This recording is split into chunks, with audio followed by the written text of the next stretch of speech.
In the opulent yet unforgiving world of Gilded Age Philadelphia, a woman of wealth and whispers dares to make a scandalous choice. Genevieve Sinclair, widowed and watched by every eye in society, offers marriage to a man stripped of fortune and pride. Edward Hale accepts, but with one vow, he will never touch her.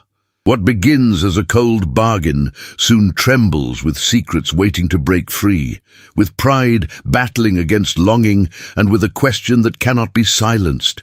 Can love be born from an arrangement built on silence? Tell me, where are you listening from? And do you believe the greatest romances are chosen or destined? Philadelphia, winter of 1873. The city was cloaked in grey fog and quiet apprehension, its grand avenues echoing the tremors of the financial panic that had rippled through banks and households alike. But inside the rose-gold salon of Mrs. Helena Mercer's townhouse on Rittenhouse Square, the tone was brisk, the laughter artificial, and the glances sharp-edged as knives. Genevieve Sinclair stood at the edge of the crowd, her gloved hands resting lightly on the back of a velvet-upholstered chair, her figure as composed as a marble statue.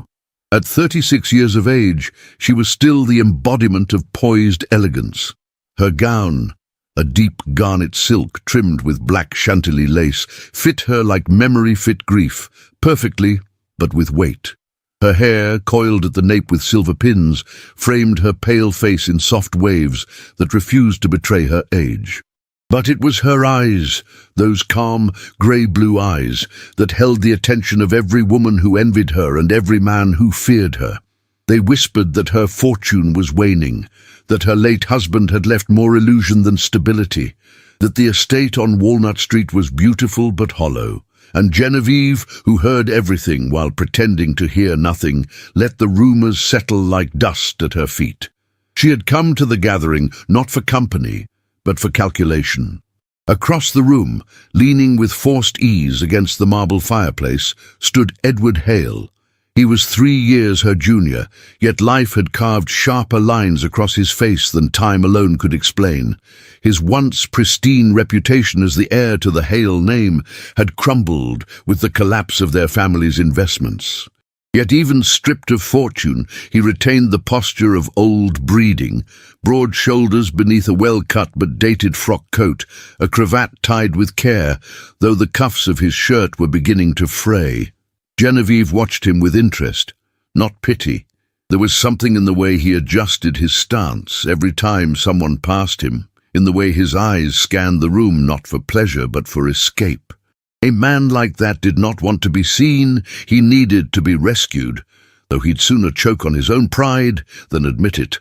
Their eyes met once, briefly. His gaze was unreadable, hers, practiced indifference. Later that evening, on the second-floor balcony, where the city lights flickered through the gauze of evening snow, she found him alone, staring out into the night, with his gloved hands clenched behind his back. "Mr. Hale," she said with the tone of one not used to being ignored. He turned slowly, his expression tight. "Mrs. Sinclair." They stood in silence, the hush between them thick with unsaid truths. "I believe," she began softly, "that we may be of use to one another."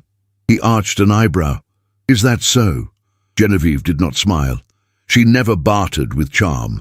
"I require a husband, one whose name will silence certain tongues and whose presence will preserve certain rights." He inhaled, but said nothing.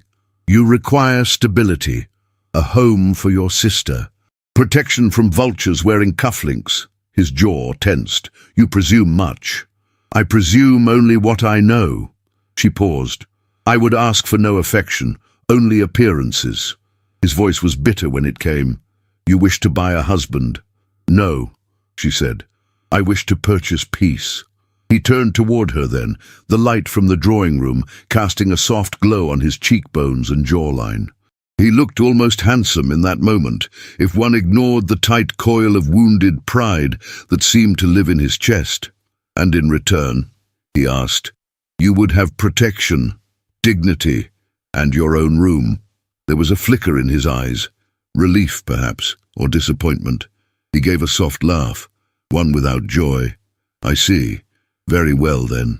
He looked away, then back at her. But let us be clear, Mrs. Sinclair.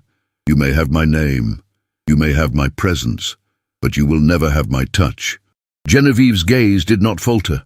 Then we understand one another perfectly. Far below, a carriage clattered past on the frozen street, its sound muffled by snow and distance. Two souls, equally bruised by the world, stood facing one another not as lovers, nor even as friends, but as strangers striking a bargain written in silence, pride, and shadows.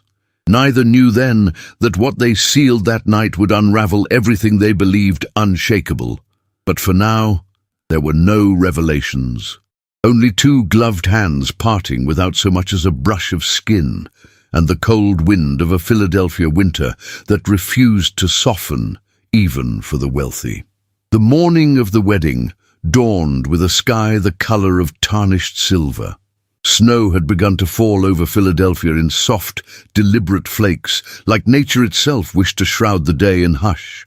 Behind the tall wrought-iron gates of the Sinclair estate, preparations had been underway since before dawn.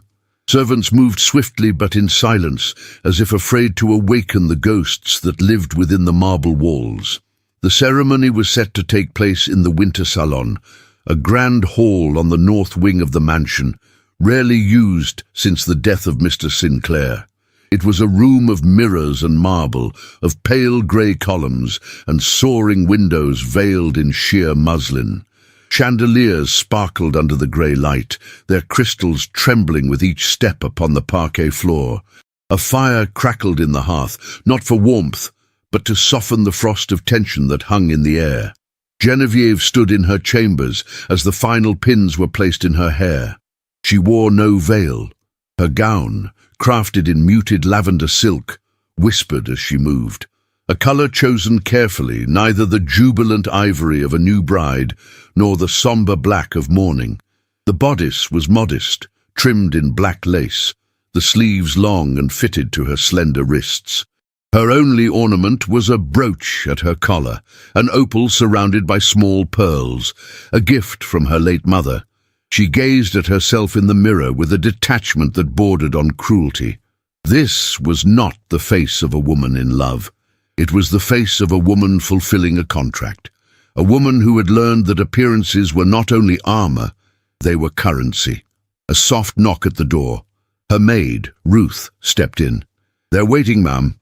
Genevieve nodded once, then turned away from her reflection. She descended the grand staircase alone.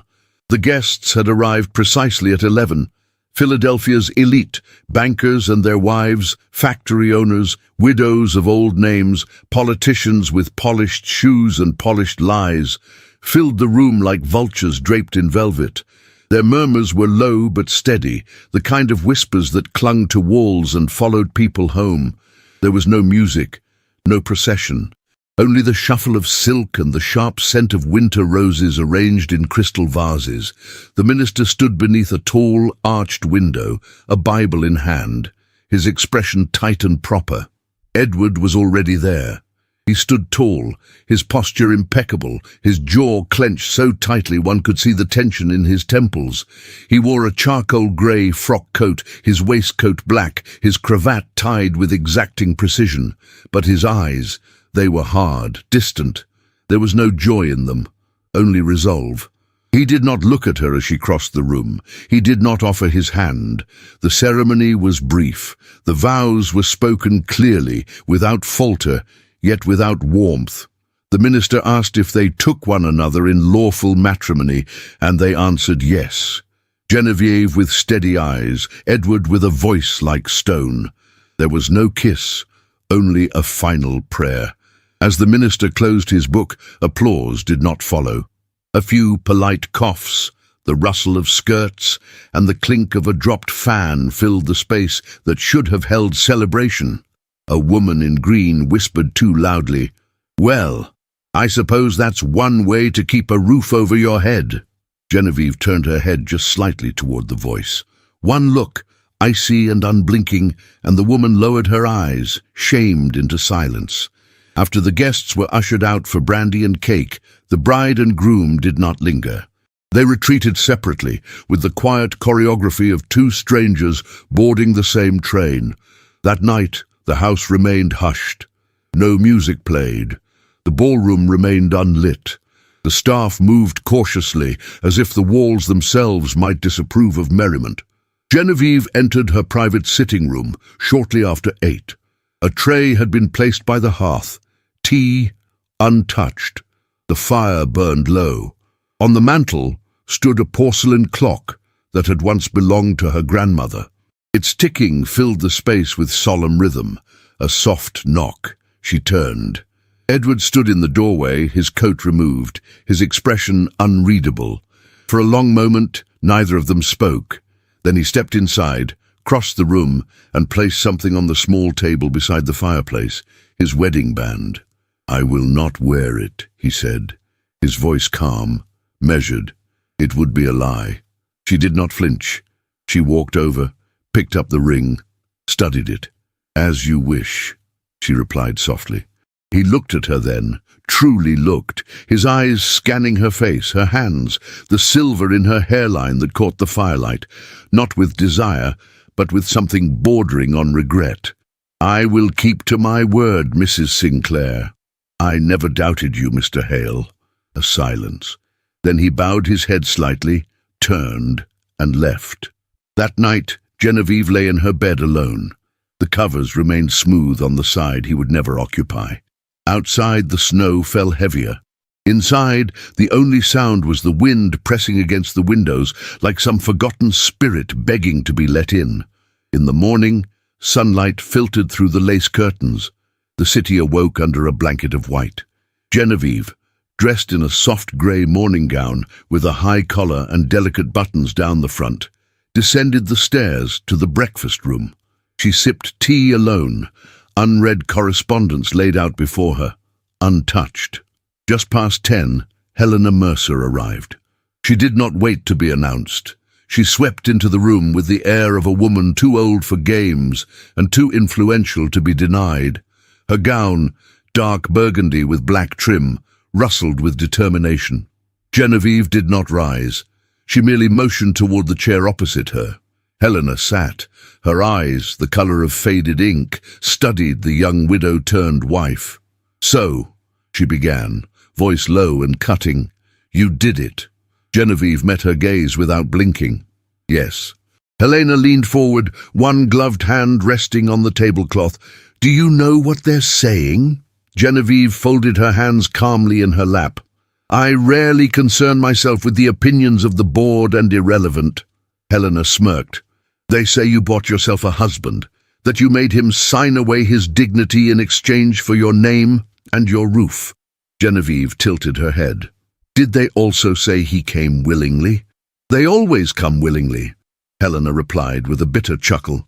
"Until they resent the cage." Genevieve said nothing. Helena's tone softened just slightly. "I knew your mother. She was a woman of ferocious pride, but she understood one thing better than most. This city does not forgive ambition in women, unless it's hidden behind lace and smiles." Genevieve stood. She moved to the window and looked out over the garden, now blanketed in snow. "My mother wore lace," she said quietly, "and died with regret." Helena remained seated, watching her.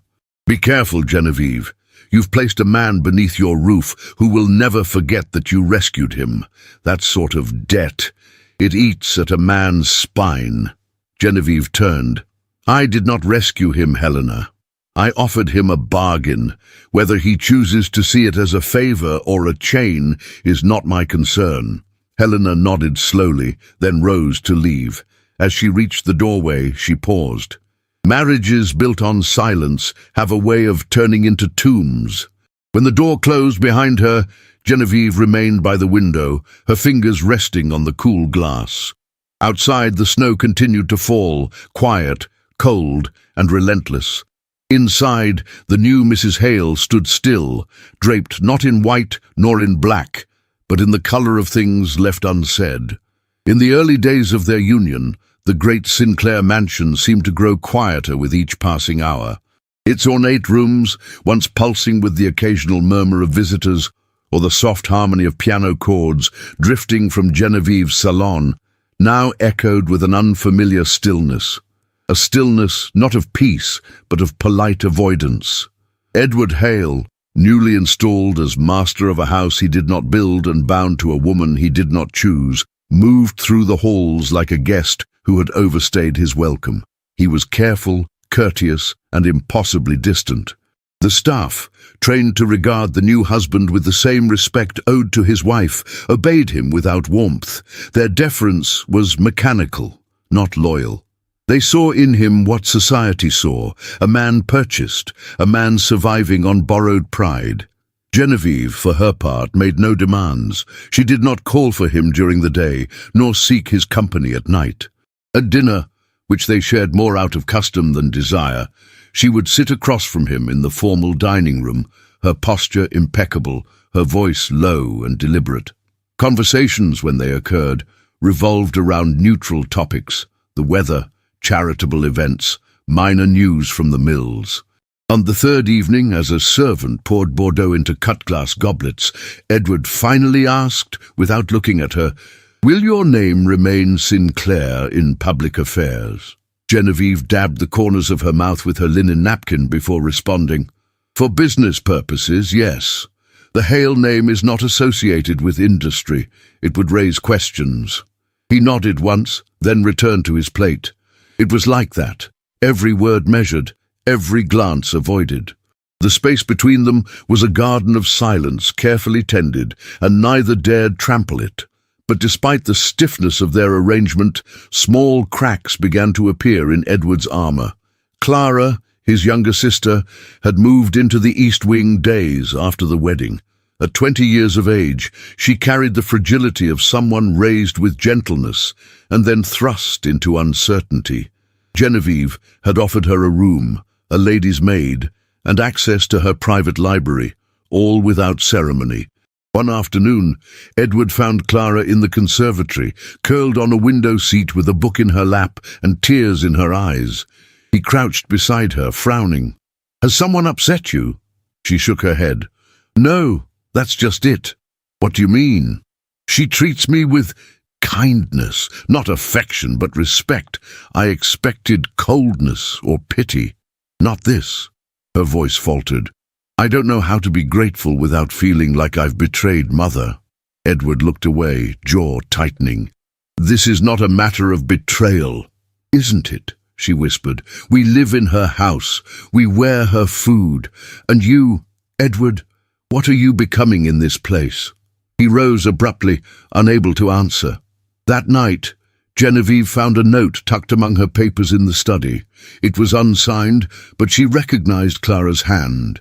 It read simply, "Thank you for your dignity." She folded the paper in silence, slid it into a drawer, and said nothing of it again. Several days later, Edward ventured into the city for a meeting he had not planned, nor desired. He met Charles Whitman at a private room above the Merchants' Club, a richly appointed den of dark wood, cigars, and corruption cloaked in respectability. Whitman greeted him with a smirk that did not reach his eyes. "Well, well, the groom emerges." Edward said nothing as he sat, refusing the offered drink. Whitman leaned back in his chair, steepling his fingers. "You're not the first man to marry for survival, Edward, but you may be the first to look so damned miserable doing it. Get to the point." "Very well." He slid a folded document across the table. "I can have your family's remaining debts cleared in less than 2 weeks, your name restored, your father's grave no longer shadowed by disgrace. All I ask is access." Edward's eyes narrowed. "Access to what? To the ledgers? To the board meetings? Genevieve Sinclair may wear the widow's silk, but she holds an empire in her hands, and empires, my dear friend, are ripe for dismantling." Edward's hands curled into fists. "You want me to spy on my wife?" "Wife?" Whitman scoffed. "Let's not pretend there's affection in your arrangement. She bought your silence. I'm offering you your legacy." Edward stood slowly, the muscles in his neck taut. "I'd rather rot in shame than serve you." Whitman didn't blink. "Don't be so dramatic. Pride never paid a bill." Edward left the room without another word, the air behind him thick with smoke and threat. But what he did not know, what neither of them knew, was that Genevieve had been at the Merchants' Club that very hour. She had met with a retired mill overseer in a different parlour, discussing possible reforms in her factory lines. And as she crossed the hall to retrieve her gloves, she passed near enough to the private room to hear Whitman's voice. Not his words, only the tone. Mocking, entitled, familiar. She paused. She knew that voice. She knew its shape in her bones. And then she heard Edward. Not his words either, just the rhythm of his voice, low and firm. And then a chair scraping the floor. Footsteps. She slipped down the servant's stair and left through the side entrance, her gloves forgotten. That evening Edward returned later than usual. He looked tired, pale beneath the sharp line of his cheekbones. He did not come to dinner. Genevieve, dressed in a pale blue tea gown, dined alone under the crystal light of the dining-room chandelier. She took her soup in silence, her gaze fixed on the empty chair across from her. When she returned to her sitting room, she found a single rose resting on the writing desk. It was ivory, barely open, its petals tinged with frost from the evening air. There was no note. She did not touch it. Instead, she sat before the fire and opened her ledger book, but the numbers blurred before her eyes. She could still hear his voice, not the words, only the tone, and that was enough to awaken doubt. In the great halls of power and propriety, silence was more dangerous than lies, and trust, once splintered, did not easily return. The sky over the Schuylkill River hung heavy with ash-coloured clouds, mirroring the smoke that curled from the brick chimneys of the Sinclair textile mill. The hum of machinery pulsed through the narrow alleys, and the acrid scent of grease, wool, and fatigue clung to the stone walls like a second skin. It was late morning when Genevieve Sinclair stepped down from the black carriage, her gloved hand resting briefly on the driver's arm before she moved forward with silent determination. She wore a walking suit of slate grey, cut with sharp precision, the skirt trimmed with velvet piping, and the matching jacket fastened with jet buttons. A dark hat veiled her face just enough to shield her from both soot and scrutiny. Her presence drew eyes from every corner of the yard. Labourers paused mid-lift, foremen stiffened, and even the cold December air seemed to shift in deference. It was not customary for women of her class to visit the factories themselves. Supervisors were paid to handle such matters, but Genevieve had never cared for custom when it came wrapped in the language of avoidance. She walked through the gates of the mill not as a lady but as an owner. Inside, the noise was thunderous. Rows of women hunched over looms, their fingers quick, their faces pale under the dim gaslight. The clatter of machines roared like an angry sea, drowning any sense of civility. A girl, no older than 12, winced as her hand was caught in a shuttle. No one stopped, no one noticed, until Genevieve did. She crossed the floor in swift strides, her boots echoing over the iron-grated walkways. The overseer, a man with a stained vest and the breath of stale whiskey, reached the girl just as Genevieve arrived. "She's fine," he muttered, grabbing the child's arm roughly. "She can keep working." "Release her," Genevieve said, her voice low but ironclad. The man blinked. "Beg pardon, ma'am." "I said release her." Her gloved hand went to the girl's wrist, gently pulling her away. The child's fingers were bleeding, her eyes wide with unshed tears. The overseer bristled. "She's not hurt bad. These things happen to children." Genevieve turned slowly, her gaze cutting through him like glass. "What kind of place are you running here?" The man opened his mouth, but she raised her hand. "You are dismissed. Effective immediately."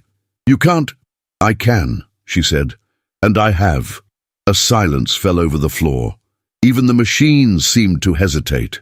The girl was led away by a matron, and Genevieve remained standing in the center of the room, composed, resolute. It was the first time anyone at the mill had seen the mistress, not just as a signature on paper, but as a force that could not be ignored. From the mezzanine, Edward watched everything. He had arrived moments earlier, sent by her office to ensure she had proper company. He had expected to find her politely observing from the carriage or walking the outer perimeter. He had not expected her to step into the belly of the machine itself and emerge stronger.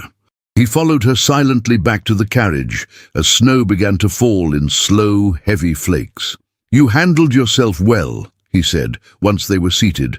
The door closed. She turned her head slightly, a breath of steam rising between her lips. "I did what needed to be done." He studied her face. There was a quiet storm in her expression, but no gloating, no false righteousness. "You shouldn't have gone alone," he added. "I didn't ask for your concern." "It wasn't concern," he said. "It was observation." Their eyes met.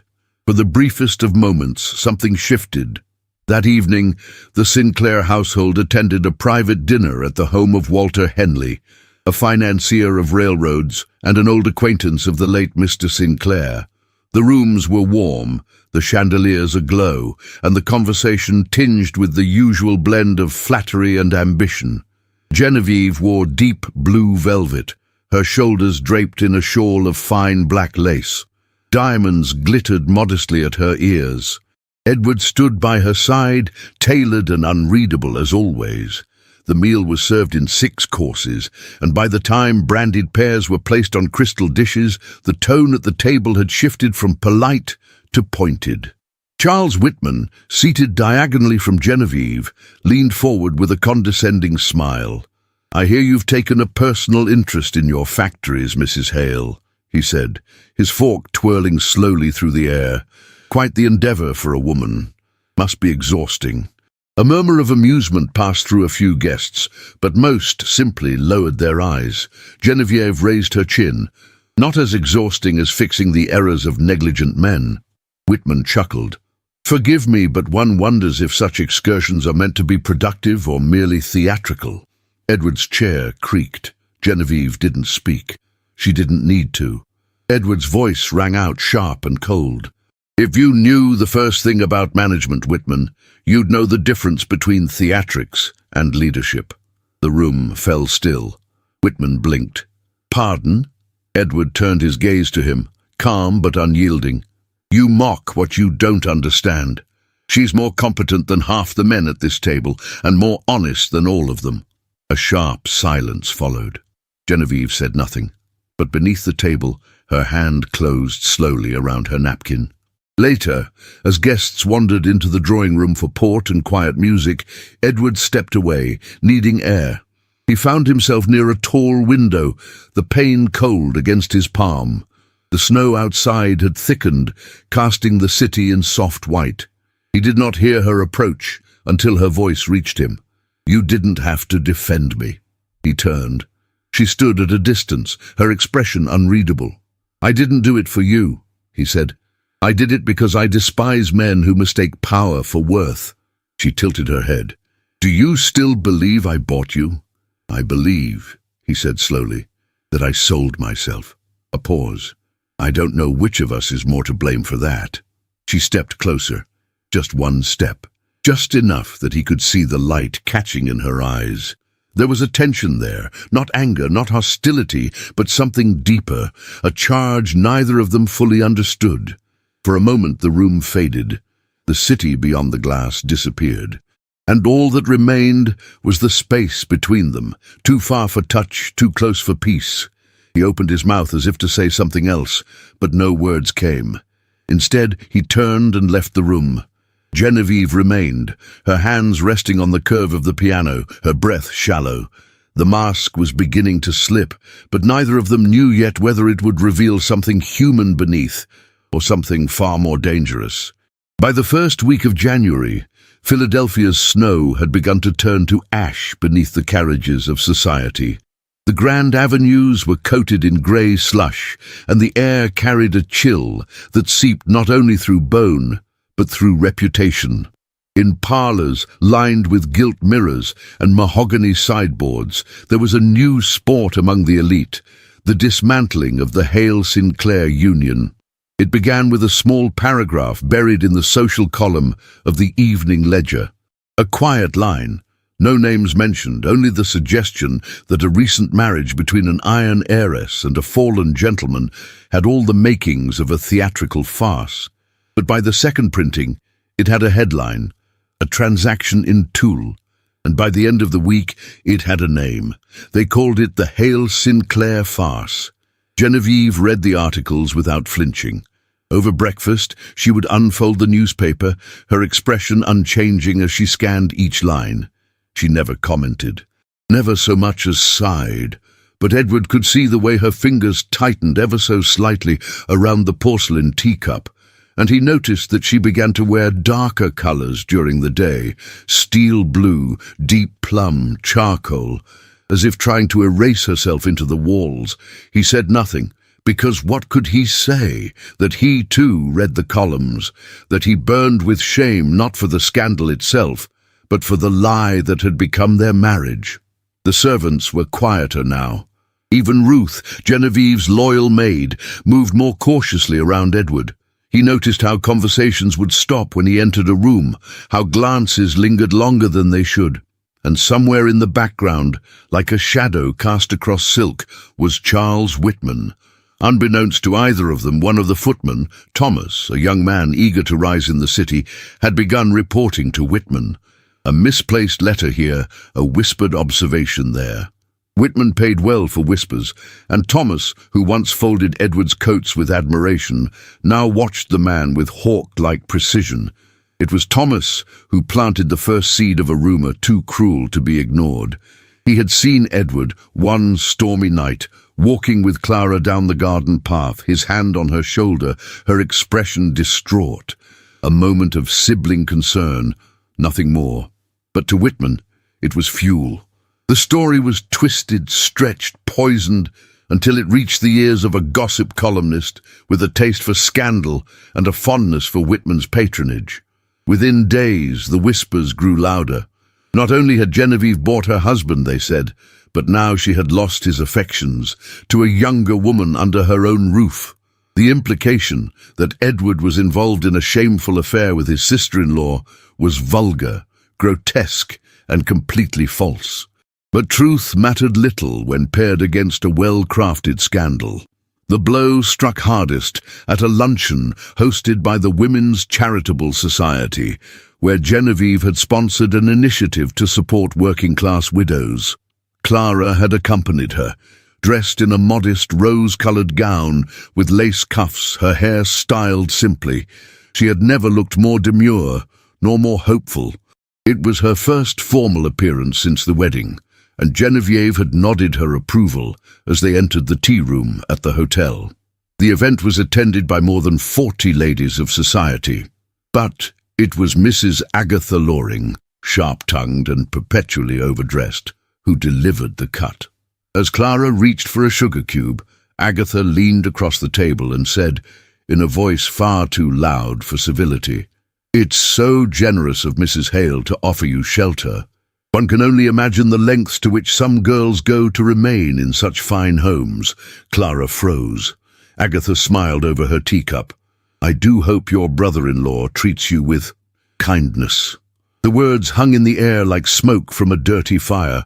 Genevieve did not rise. She did not shout. She simply placed her spoon down with calm precision, turned toward Agatha, and said clearly, "If this is the kind of filth that passes for conversation in your home, Mrs. Loring, I understand now why your daughters remain unmarried." Gasps echoed around the table. One woman dropped her fan, another choked on her biscuit. Agatha turned crimson, her mouth twitching. Genevieve continued, voice steady. "Miss Hale is under my protection, and I assure you I do not extend that protection lightly." She rose, motioned for Clara, and walked out of the hotel with her chin high and her gloves immaculate. In the carriage ride home, Clara sat silently, tears brimming. "I didn't do anything," she whispered. "I know. But why would they say it?" "Because some women," Genevieve said, her voice softer now, "have nothing left but cruelty, and some men give them weapons." Clara said nothing, but she reached across the seat and, for the first time, took Genevieve's hand in hers. That night, the house felt heavier than usual. Snow began to fall again, dusting the tall windows with frost. Genevieve retired early. She removed her jewelry with practiced grace, her gestures mechanical. Ruth helped her undo the buttons at her back. A fire burned low in the hearth. Outside her door, the corridor was silent. But just as she reached to extinguish the lamp, she noticed something, a white rose. It lay at the threshold, delicate and trembling under the cold draught that slipped through the doorframe. Its petals were ivory, the stem wrapped in a ribbon of silver thread. No note, no knock, only that. Genevieve stood for a long moment, her hand still on the doorknob. Her heart, so long quiet in her chest, began to beat louder, though she did not know why. She reached down and lifted the rose, her fingers curling slowly around the stem. She held it close, her breath catching in her throat. There was no dramatic gesture, no declaration, but in that single act, in the silence of it, in the absence of demand, something cracked. Not completely, just enough. She brought the rose to her chest, cradled it there as she sat on the edge of the bed. And for the first time in many years, Genevieve Sinclair felt something shift behind the wall she had built. Not love, not forgiveness, but the first ache of something unspoken, waiting. The storm arrived with little warning. By twilight, the air had grown dense and breathless, the city pressing in under a sky of lead. Heavy clouds coiled over Philadelphia's rooftops, darkening the skyline with ominous intent. When the first crack of thunder split the heavens, the Sinclair mansion shuddered slightly, as if the walls themselves had memories of storms long past. Genevieve stood near the parlor window, watching the rain sheet across the garden in silver slants. Lightning lit the sky in a jagged vein of white, illuminating the bare branches of the trees and the wrought-iron fence that encircled them like a crown of thorns. Behind her, the lamps flickered once, twice, then died. All at once, the house was plunged into silence and shadow. In the corridor beyond, servants murmured and hurried to fetch candles. Clara's soft voice could be heard calling for Ruth. Footsteps echoed faintly across the marble floors. But Genevieve did not move. The storm pulsed against the windows, as if trying to reach her. The fire in the parlor had begun to fade, leaving the room in a dim amber glow. She reached for the velvet curtain, closed it slowly, and turned toward the hallway. In moments such as this, when nature roared and civility dimmed, truths had a way of rising to the surface. She made her way toward the library. It was there that she found him. Edward stood near the hearth, one hand resting on the mantel, the other clutching a decanter of brandy. His coat had been removed, his collar loosened, and his hair, usually so precisely combed, was slightly mussed, as if he'd run his fingers through it more than once. He turned as she entered, his expression unreadable. "No light in the whole house," he said. "The servants are scrambling." She nodded, walking past him toward the far window, which was now completely black with rain. "I suppose it's fitting," she said softly. "Storm outside, storm within." He let out a breath that was almost a laugh, though it lacked all amusement. "I thought you preferred silence." "I've grown used to it," she replied. "That is not the same thing." He poured a second glass and held it out to her. She hesitated, then took it, their fingers brushing, just barely. She moved to sit in the armchair nearest the fire, the small flames casting shadows across the dark mahogany paneling. Edward remained standing, but his posture had softened. The wind howled outside like something alive. "Do you ever regret it?" she asked suddenly. He looked at her. "Regret what?" "This." She gestured vaguely with her glass. "The arrangement. The choice." His eyes flickered. "I regret needing it," he said at last. "I regret that pride and desperation are such close cousins." She looked into the fire, the glass cold in her palm. "I regret believing my name could shield me from humiliation," she murmured, "that wealth would make me immune to loneliness." He said nothing. The silence between them thickened, not uncomfortable, but weighty, fragile. "I read your name in society columns long before I ever met you," she said after a pause. "You were always surrounded, always smiling. I imagined you were... untouchable. He gave a bitter smile. My family was once proud. My father believed appearances were all that mattered. He died before he saw how wrong he was. And your mother grieved in silence, as women are taught to do. Genevieve's gaze did not move from the fire. Her voice dropped to almost a whisper. My husband had a mistress. Edward froze. He kept a house for her just outside of Chestnut Hill. He told me once that he admired loyalty more than anything, and all the while... She trailed off, then inhaled sharply. He left me no children, no affection, only property, paperwork, and a name to protect. Edward sat slowly in the chair opposite her. The fire crackled between them, a flickering witness to every truth unspoken until now. I'm sorry, he said, and meant it. She looked at him then, truly looked. There was no mockery in his eyes, no arrogance, only a quiet sadness that mirrored her own.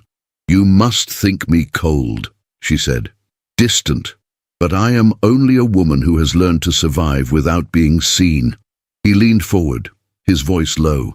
And I am a man who's spent years pretending he didn't care how far he'd fallen, until you gave me shelter, and I hated you for it. Genevieve swallowed hard. Her chest ached, not from pain, but from the unspoken weight that had been lifted, if only slightly.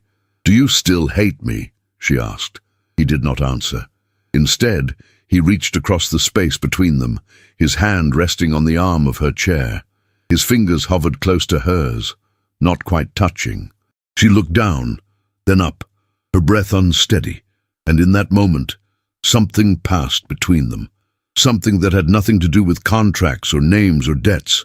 Something quiet, fragile, real. He leaned closer, slowly, as if asking permission with each breath. She did not pull away. Their faces were inches apart now, the fire reflecting in both their eyes. His hand brushed hers, lightly. Her lips parted, not in invitation but in vulnerability. It was not desire that pulled them together. It was recognition. A near kiss, soft, hesitant, on the edge of trembling surrender, but just as their mouths almost met, the door creaked open. A servant stepped in, carrying 2 candlesticks. Forgive me, sir, ma'am. The lamps are restored. Genevieve turned sharply, sitting upright. Edward stood at once, his composure returning like armor. The moment shattered like thin porcelain. The servant placed the candles on the table, bowed, and exited. Genevieve smoothed the folds of her skirt with trembling hands. Edward reached for the brandy, then thought better of it. He looked at her, his jaw tight. I should check on Clara. She nodded, unable to find her voice. He left, without another word. When the door closed, she pressed her hand to her chest, the skin still warm where his breath had hovered. Outside, the storm began to wane, but inside the library the air still crackled. Not with thunder, but with the memory of almost, of nearly, of something that had not yet taken form, but no longer slept. The first thaw of late winter came not with sunshine, but with a strange stillness in the air, as if the city itself were holding its breath. The snow along Chestnut Street had begun to melt into thin rivulets that trickled into the gutters, carrying with them the soot and silence of a season too long endured. Inside the Sinclair mansion, however, no such thaw had reached the hearts of those who lived within. Edward Hale had not spoken more than a few polite words to Genevieve since the storm. The memory of near touch, near truth, near surrender hung between them like the scent of a fading rose, sweet, elusive, and impossible to ignore. They passed one another in hallways, in drawing rooms, in the quiet of shared dinners where words failed and glances said too much. It was in that fragile space that Charles Whitman re-emerged. Edward met him on a Thursday afternoon at the Merchants' Club. The snow had turned to slush beneath the boots of men who no longer noticed the cold, too consumed by commerce and calculation. Whitman was waiting in a private chamber, dressed in his usual arrogance, a dark green waistcoat embroidered with gold thread, a gold pocket watch glinting against the brocade. "You're late," he said, without looking up from the newspaper he held. Edward closed the door behind him. "I nearly didn't come." And yet Here you are."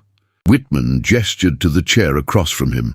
Edward sat, his posture stiff, his expression carved from granite. "I'll be brief," Whitman said. "The Hale family's debts have grown teeth. 3 creditors approached me last week. They intend to file formal charges if restitution is not made by the end of the month." Edward's jaw tightened. "That's not news to me." Whitman leaned in slightly, lowering his voice. "I can erase those debts entirely. Your father's name, clean. Your family, restored. Clara, protected." Edward narrowed his eyes. "And in return, a small price," Whitman replied with a smile that did not reach his eyes. "You divorce Mrs. Sinclair, publicly, on the grounds of financial misrepresentation and moral instability." And then he reached into his coat and produced a slender leather folder. "You sign this. It grants me access to her estate ledgers, board correspondence, and mill production schedules." Edward didn't touch the folder. "You want to dismantle her," he said slowly. "No," Whitman replied smoothly. "I want to acquire what she refuses to share. There's a difference, and you need me to betray her to do it." Whitman sat back, sipping from a crystal tumbler of brandy. "Let's not pretend she's innocent, Edward. She bought you. You've already sold your pride. Why not at least redeem your family in the process?" Edward rose slowly. "If I take this and walk out that door, there's no turning back." Whitman met his gaze evenly. "Think carefully. You've lived in her house, eaten her food, worn her money like a coat over your shame. How long can you pretend that's not a prison?" Edward said nothing. He stared at the folder for a long moment, then turned and left without a word. But he did not leave it behind. That evening, Genevieve sat alone in her study. The lamps were lit low, casting amber light across the rows of books and stacks of ledgers. A letter had arrived that morning, unsigned, hand-delivered, containing a copy of a document bearing her signature. Only she had never signed it. It was a contract granting oversight access to Whitman and Company regarding the future holdings of the Sinclair Textile Group. A forgery, a near-perfect one.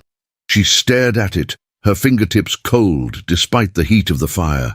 There was no doubt in her mind who had forged it, but the question that twisted in her chest, sharp and cruel, was simpler. Had Edward helped him? She stood and walked to the sideboard where a silver tea service had been laid out hours before. She poured a cup with steady hands, then added 2 cubes of sugar, though she would not drink it. The door creaked open. Edward entered, his face unreadable, his coat dusted with the remnants of melting snow. She turned without surprise. "You were out late." He removed his gloves slowly. "Business in the city." She nodded once, then walked past him to the window. "Tell me something, Mr. Hale," she said without turning. "Do you believe loyalty is ever worth more than legacy?" He hesitated. "That depends on the cost." Her eyes flickered unseen. "And what if the price was someone else's ruin?" He crossed the room slowly.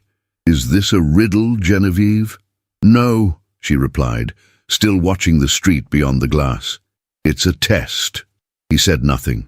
She turned then, facing him with eyes that had turned cold steel. "There are many things I tolerate in this house," she said softly, "but betrayal is not one of them." Their eyes locked. He didn't flinch, but he didn't answer. Genevieve inclined her head almost in mock politeness. "Good night, Mr. Hale." She walked past him, calm as glass. Only when she reached the threshold did she allow herself to breathe. She did not know if he had taken the offer, but he had not denied it, and silence, she knew too well, could wound more deeply than any truth. That night, in her private quarters, she summoned Ruth and gave instructions to prepare the blue velvet portfolio kept locked in the library desk, the one containing deeds, legal filings, and defensive contracts never meant to see the light of day. She did not weep, she did not rage, but behind her stillness something long dormant stirred awake. She would not be destroyed by another man's cowardice, not again. And if Edward Hale thought her a woman easy to deceive, he would soon learn that no storm is more dangerous than a woman who has lost faith. and chosen war. The air inside the boardroom of the Sinclair Holding Company was stifling, though the fire burned low and the lamps were turned down to their brass bases. Outside, the city was waking to another cold February morning, unaware that inside this tall building on Walnut Street, the legacy of a woman was being placed on trial without due process. The long mahogany table stretched through the center of the room like a battlefield. Around it sat 11 men, all in varying shades of grey and black, their collars starched, their expressions stern. At the head of the table sat Genevieve Sinclair Hale, her back straight, her eyes dry, her composure undisturbed, but beneath the surface her pulse thundered like a warning bell. To her left was Mr. Ferris, the most senior member of the board. Beside him, the youngest member, Mr. Eldridge, refused to meet her gaze. Charles Whitman stood near the fireplace, arms crossed, the shadow of a smirk on his mouth. He was the one who had called this meeting. He was the one who had placed forged financial statements in the hands of the board. He was the one who had accused her publicly of embezzlement. The word itself echoed in her ears, cold and absurd. It was not only a lie, it was an act of war. "Mrs. Hale," Ferris began, folding his hands before him, "we have no choice but to address the documentation brought to our attention. If proven valid, it would imply a gross mismanagement of funds on your part, and possibly criminal activity." Genevieve said nothing. She merely tilted her head slightly, waiting. Whitman stepped forward, playing his role with the elegance of a man used to maneuvering power like a violin bow. "I take no pleasure in bringing this to the table," he said smoothly. "But I have a duty to the investors, to the workers, to the integrity of the company. Personal feelings aside, we must consider what's best for Sinclair Holdings." Genevieve's voice, when it came, was calm and deliberate. "And you believe what's best is removing me?" Whitman shrugged. "What I believe is irrelevant. The numbers speak for themselves." Her gaze swept the room. Most of the men avoided her eyes. Cowards, all of them. But then the door opened. Edward entered. He was dressed in a dark blue frock coat, a navy cravat tied precisely, his expression unreadable. He held a folder in one hand, his gloves in the other. His entrance stirred something in the room, not panic, but disruption, as if the wind had shifted and no one yet knew why. "Apologies," he said to no one in particular. "I believe I have something that may interest the board." Whitman scoffed. "You are not a board member, Hale." "No," Edward replied, stepping toward the table. "But as the legal husband of Mrs. Hale, I do hold certain rights, including the right to speak in her defense." Ferris hesitated. "Go on." Edward opened the folder and began to place several letters on the table. Real letters, originals, each signed and sealed by Whitman's former associates. Letters of correspondence. Letters of instruction. Letters that spoke of manipulation, of sabotage, of an effort to drive Genevieve into disrepute so Whitman could position himself for a buyout. "I have here written and signed communications from 3 individuals," Edward said, his voice steady but sharp, confirming Mr. Whitman's attempts to coerce them into falsifying documents, including balance sheets and warehouse reports. Whitman turned pale. "Those are forgeries." "No," Edward said, raising his voice for the first time. "Those are the truth, unlike the poison you've been feeding this board." A stunned silence followed.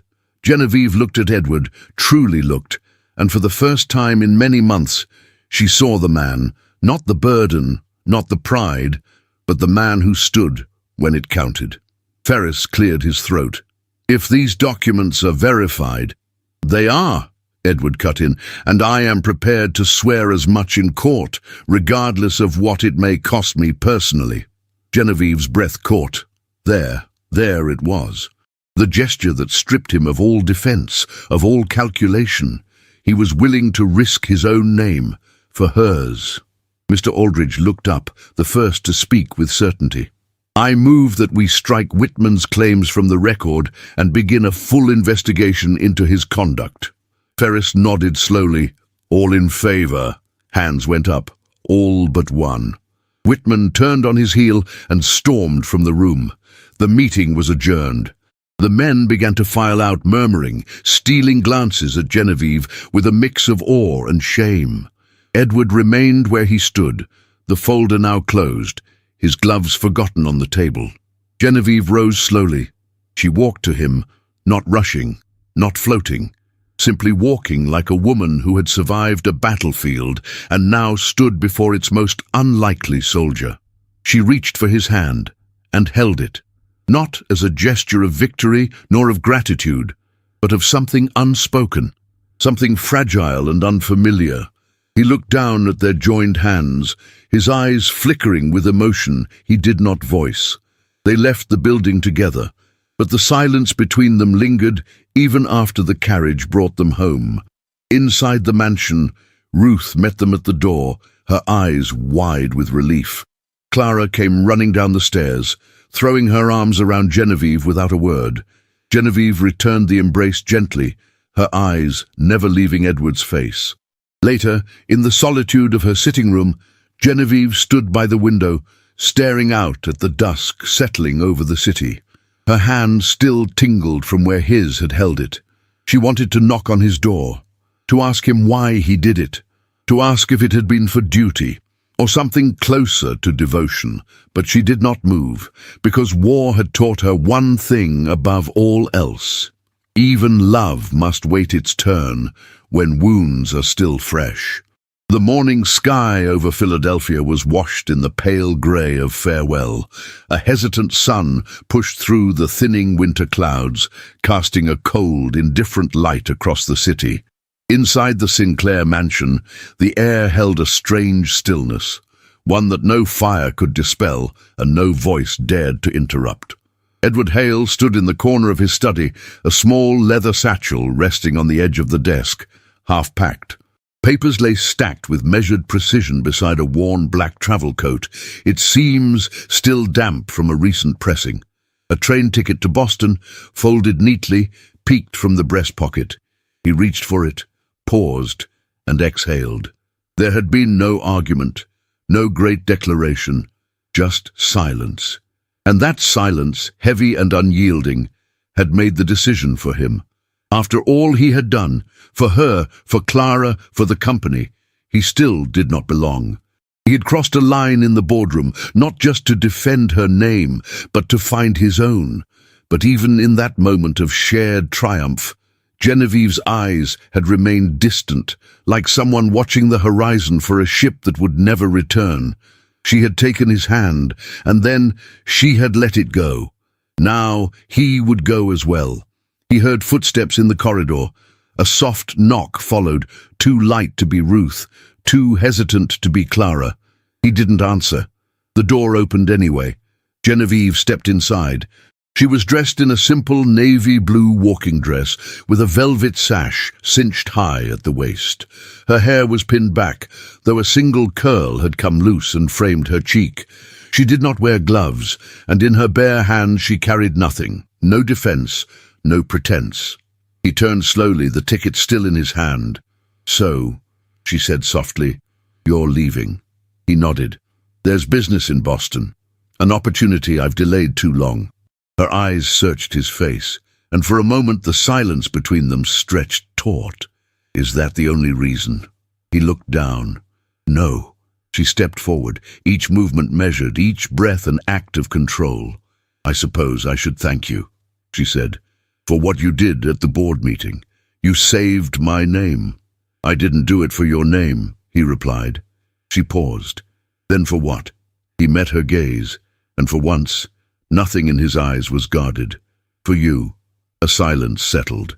"I didn't ask you to," she said, but her voice trembled at the edges.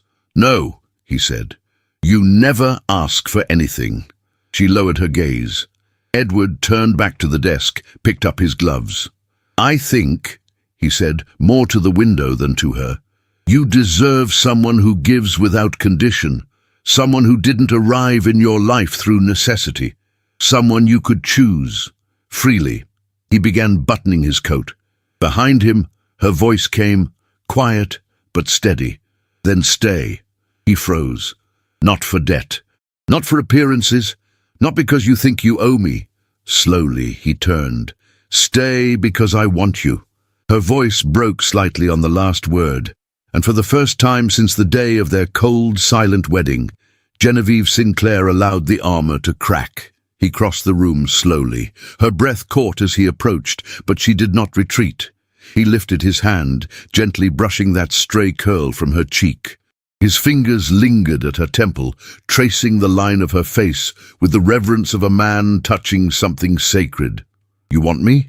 he asked, his voice barely above a whisper. She nodded. His hand slid behind her neck, his palm warm against her skin. "And not for duty?" "No." He leaned in so slowly it was almost painful. "And not for power?" She shook her head, breathless. "No." When his lips touched hers, it was not in haste or hunger, but in something far more dangerous: sincerity.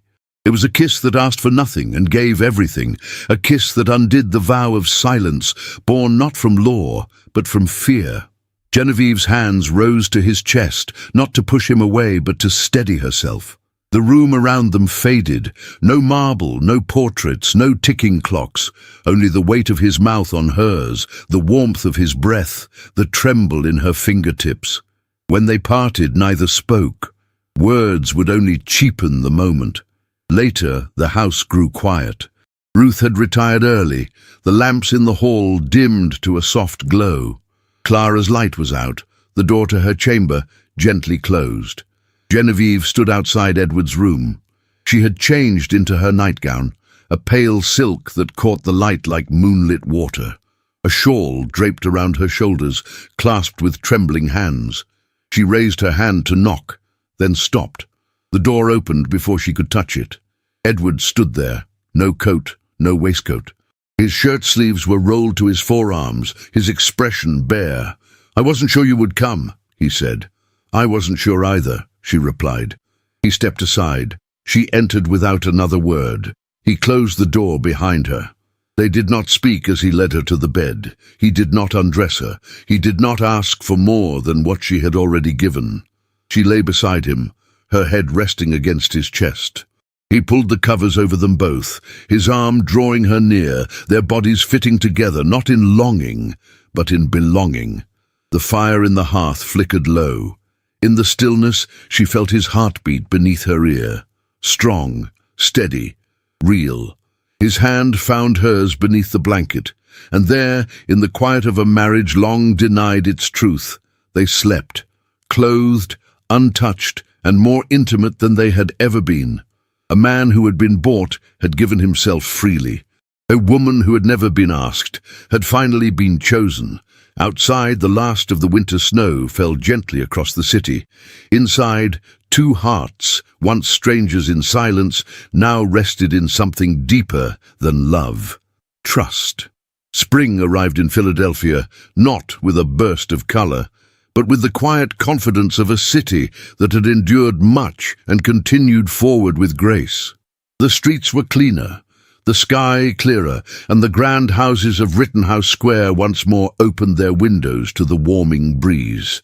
Within the gates of the Sinclair estate, the gardens bloomed in well-disciplined symmetry: tulips in straight rows, lilacs climbing trellises, and magnolia trees bowing under their own beauty.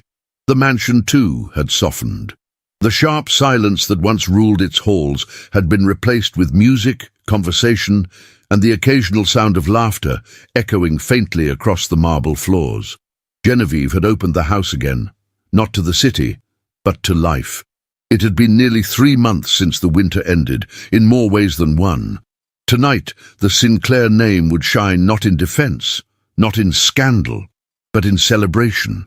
The ballroom, once sealed in widow's quiet, was alight with chandeliers. Musicians tuned their instruments in the far corner as uniformed servers adjusted the crystal flutes on long white linen tables.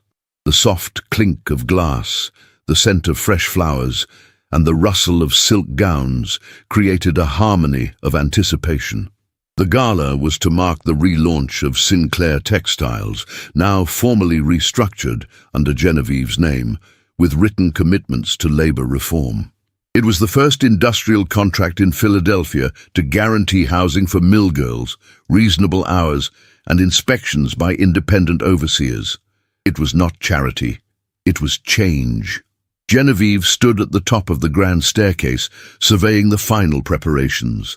Her gown was midnight blue, cut in velvet, with delicate black beading across the sleeves and bodice.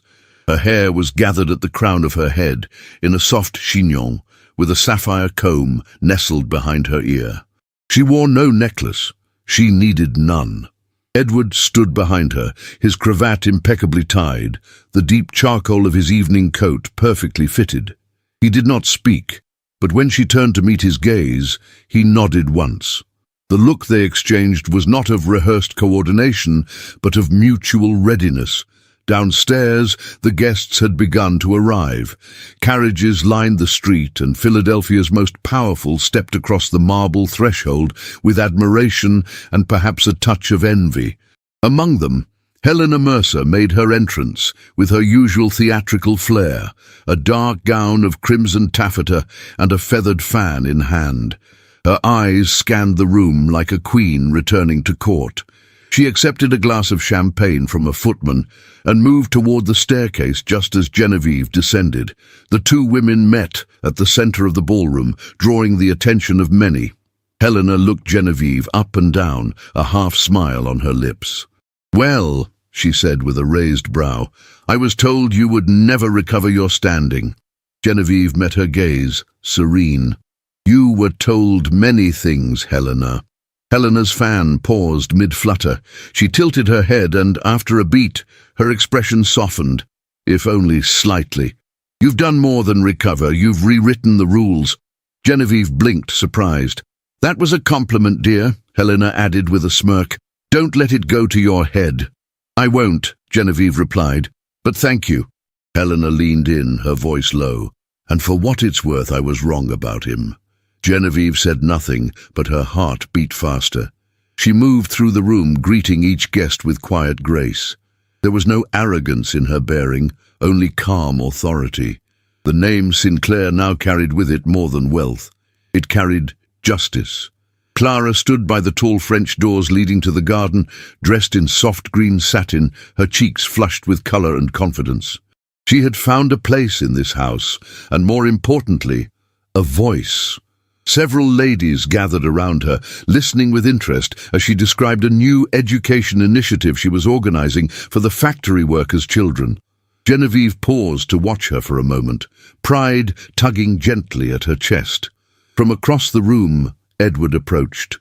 "I believe," he said as he reached her side, "that you've started a revolution." She gave a quiet smile. "One stitch at a time. Your board has asked that you name a partner," he added after a pause. "I've read the letters," she said. "They're offering me the seat." "They're offering it," she corrected, "because you earned it." He looked at her. "But I won't sign it," she continued, "unless you agree to the terms." "What terms?"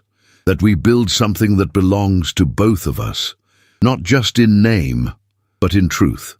His expression did not change immediately. He looked down, then back into her eyes. "And what would that require of me?" "Everything," she whispered, "and nothing more than what you've already given." The music began, a gentle waltz.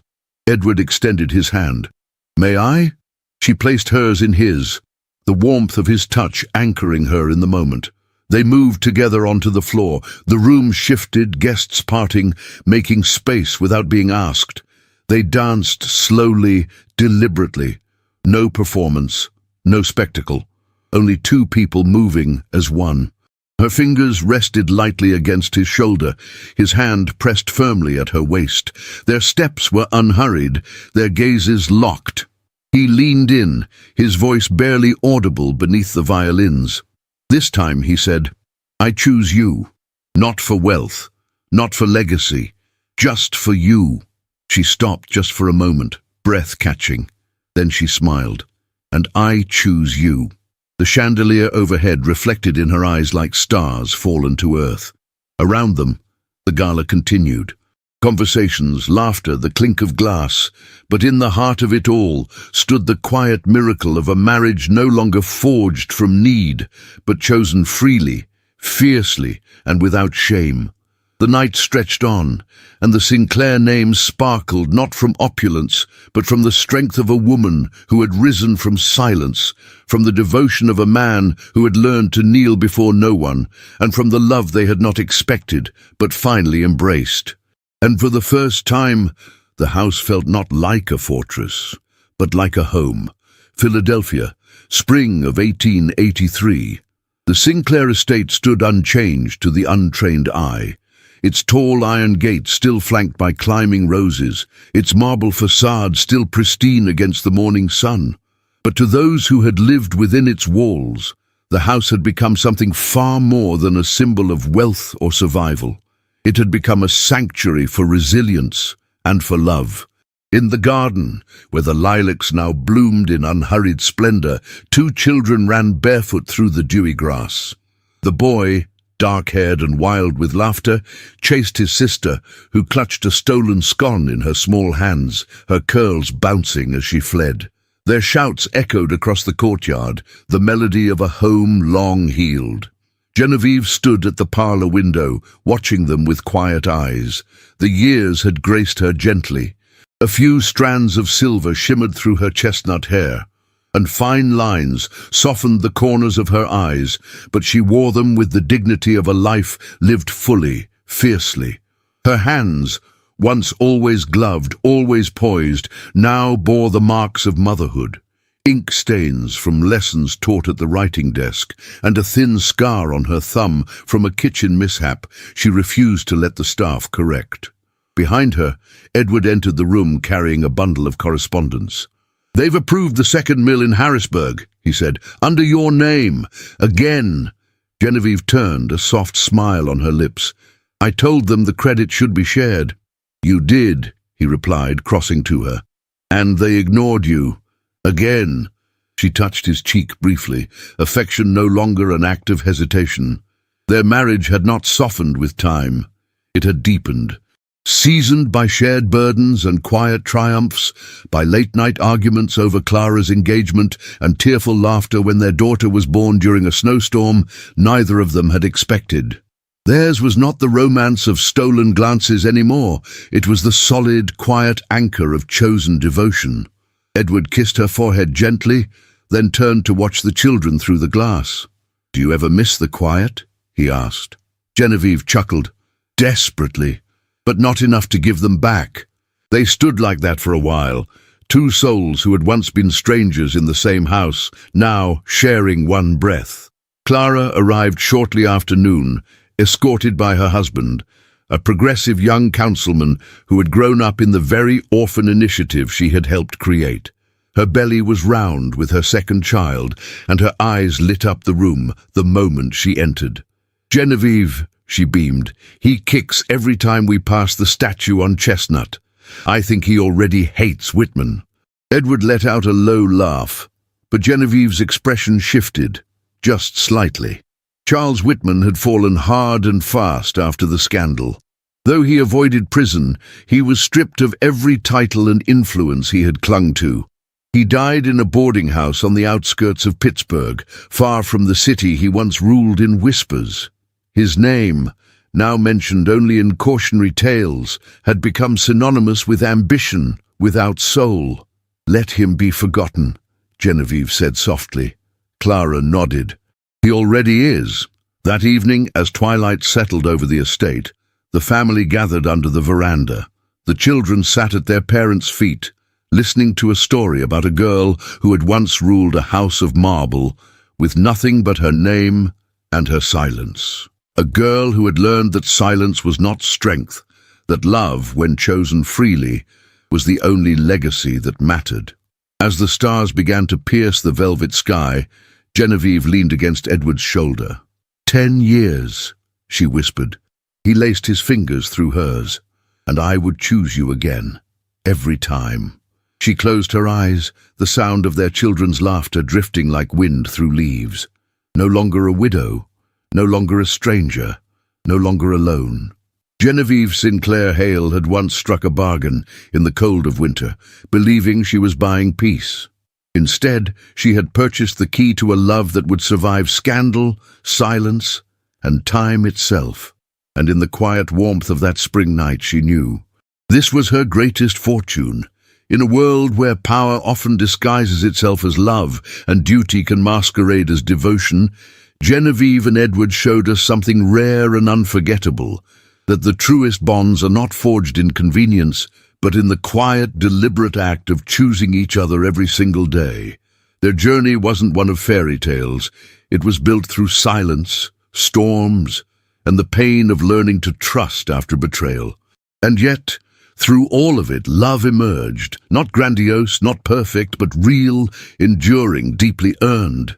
If this story touched your heart, if you too believe that love is stronger when it grows from hardship, I invite you to type the word "chosen" in the comments.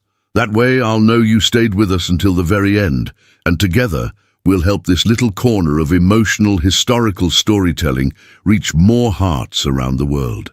Share this video with a friend, a sister, your mother, or anyone who still believes in the kind of love that takes its time but never lets go. And if you crave more stirring romances like this one, don't forget to check the suggested videos I've left in the cards. Each one carries its own world of longing, resilience, and unforgettable passion. Thank you for watching, and remembering that sometimes the greatest love stories are the ones we almost walked away from.